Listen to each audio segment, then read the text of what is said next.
आमे जदि आमर स्वास्थ्य पाई किछि न करिबा माने आम स्वास्थ्य केमती ठीक रहइबो सेथि पई जदि आमे एक्सरसाइज योगा किछि भी न करिबा ताहले भगवान भी पिठरे पड़िबिनी। मन रखथन ए कथा कारण क्लिनिक रे मते हस लागुची जे लोक माने आसी कहंती सर एते काम फुर्सत तो मिलुनी मरिया पई तो समय मिलुनी आ एक्सरसाइज केतले करियो आपण औषध दियंतु ठीक हे जिवो। मु आपन खाली एति कहूची जे औषध केबे भी रोग को संपूर्ण ठीक करि परिबो नाही। औषधर काम 70-60-70% बाकी 30-40% होची लाइफस्टाइल योगा एक्सरसाइज रो।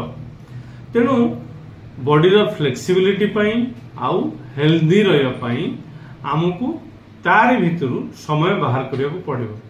आउ सबुठुर इंटरेस्टिंग कथा जेतेबेले आपण समय बाहर करिकि धरंतु मॉर्निंग वॉक टिके कले मॉर्निंग रे योगा प्राणायाम एक्सरसाइज टिके कले बा इवनिंग रे टिके ध्यान प्राणायाम कले ताल देखिबे जेमती समय होनुथला बोले आपण जो लोक माने कहउथले जे मरिया पई फुर्सत नाही से लोक माने पुणी आसी कहउछन नाही सर होउछ समय बाहर सब जिनिस आप सेट हो जाए।